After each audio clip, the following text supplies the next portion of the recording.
মহানায়ক, matinee idol, নানা নামে ডাকা হয় তাকে। যিনি আজও সকলের হৃদয় জুড়ে রয়েছেন, তিনি উত্তম কুমার। আর আজ তার জন্মদিনে আরও একবার ফিরে দেখা অরুণ কুমার থেকে উত্তম হওয়ার দিনগুলি।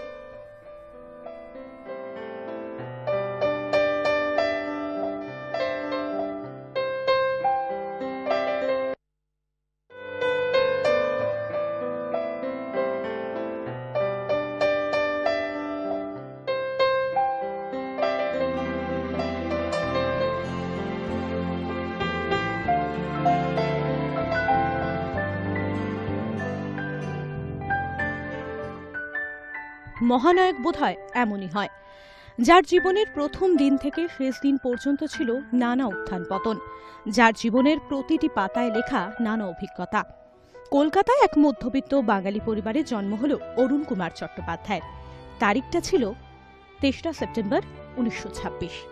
ম্যাট্রিক পাশ করে কলেজে ভর্তি, কিন্তু গ্র্যাজুয়েশন আর কমপ্লিট করা হয়নি, কারণ তখন তিনি পা দিয়ে ফেলেছেন টালিগঞ্জে। প্রথম ছবি তার দৃষ্টিদান, যদিও তার আগে মায়াডোরে কাজ করেছেন উত্তম কুমার, যদিও এই ছবি মুক্তি পায়নি। বসু পরিবার ছবি দিয়ে উত্তম কুমার তার অভিনয় দক্ষতা প্রমাণ করলেন বাংলা চলচ্চিত্র জগতে। তারপর এলো সেই ছবি, অর্থাৎ ৭৭.৫, যার মধ্যে দিয়ে গোটা বাংলা চলচ্চিত্র জগৎ পেল তাদের চিরকালের হিট জুটি উত্তম সুচিত্রাকে।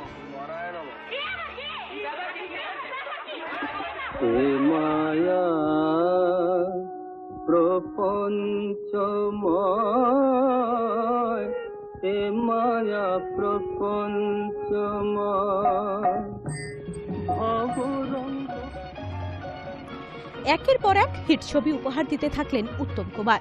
তার বিপরীতে ছিলেন অবশ্যই সুচিত্রা সেন। ৫০ ও ৬০-এর দশকে এলো হারানো সুর, পথে হলো দেরি, সপ্তপদী, চাওয়া পাওয়া, বিপাশা, আরো অনেক।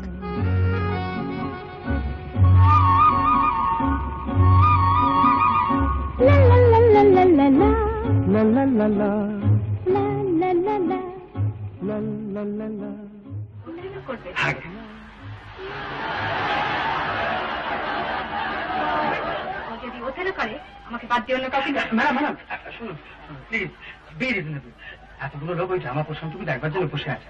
এখন আপনি যদি না করেন তাহলে আমাদের সকলের মুখে চুনকারি পড়ে যাবে। একটু কনসিডার করুন প্লিজ। কনসিডার করতে পারি, ওয়ান কন্ডিশন, অভিনয় করার সময় আমাকে টাচ করতে হবে। না ছুলে পাঠ করবো কি করে? বাংলা ছবিতে তখন একাই প্রায় দাপিয়ে বেড়াচ্ছেন উত্তম। তার অভিনয়, চলা বলা সবকিছুতেই মানুষ মন্ত্রমুগ্ধ। আর তার সেই ভুবন ফুলানো হাসি, যা আজও যে কোনো যুবতীর হৃদয়ে দোলা দিয়ে যায়। সবকিছুই অসাধারণ। এক কথায় তখন উত্তম কুমার মানেই হিট। ওর সঙ্গে অন্য কোন রকম ব্যবহার করা সম্ভব নয়। এরকম আর কতদিন থাকবে বলে মনে হয়? হয়তো সারা জীবন। সারা জীবন?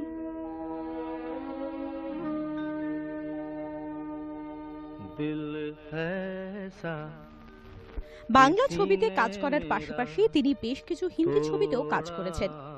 মানুষ, ছোটি সি মুলাকাত, আনন্দ আশ্রম অন্যতম।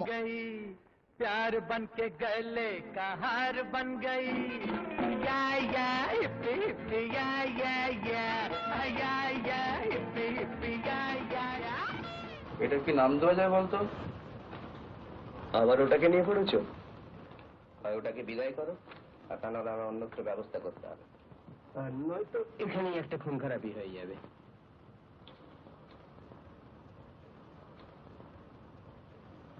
বিচিত্র জীব এই সাপ। মেরুদণ্ডহীন এই অপবাদটা আজ জাগিয়ে দাও, সাপকে দেওয়া চলে না।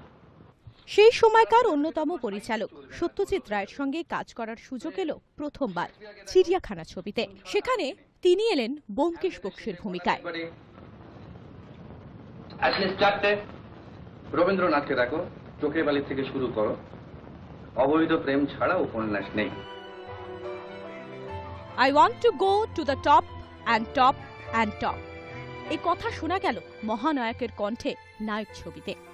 যা তাকে পৌঁছে দিল অভিনয় জগতের এক অন্য ধাপে। পাড়ার অভিনেতা থেকে অরিন্দমের নায়ক হওয়ার চরিত্রে অভিনয় করতে গিয়ে সকলের প্রিয় উত্তম কুমার খুঁজে পেলেন তার নিজের জীবনকে নায়ক ছবিতে। আপনি মিথ্যে রাগ করছেন শঙ্করদা। মিথ্যে কিনা সেটা আমি বিচার করব। আমি যে জলসাঘরে বেলোয়ারি ঝাড়া। তবে এখনো যে তার অভিনয়ের আরো এক দিক দেখানোর বাকি ছিল তা কে জানত। এলো অ্যান্টনি ফিরিঙ্গি, যার অভিনয় ছাপিয়ে গেল তার আগের সবকিছুকে। পেয়েছেন জাতীয় পুরস্কার, পেয়েছেন রাষ্ট্রপতির সার্টিফিকেট অফ মেরিট। শুধু রোমান্টিক বা গুরু গম্ভীর বিষয় নয়, কমেডিতেও তিনি সমান পারদর্শী। দেওয়া নেওয়াতে তার চরিত্র হৃদয় হরণ সত্যি সত্যি সকলের হৃদয়কে হরণ করল। সেই ছবির একটি লাইন যা আজকের যুগে অত্যন্ত তাৎপর্যপূর্ণ, টাকাই জীবনে সব নয়।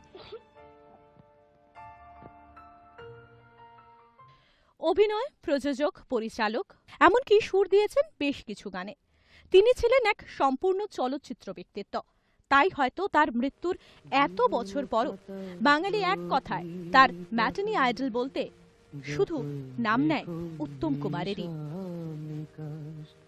ব্যুরো ইনপুটসের সঙ্গে Amrita Sinha Ghosh, hi news network.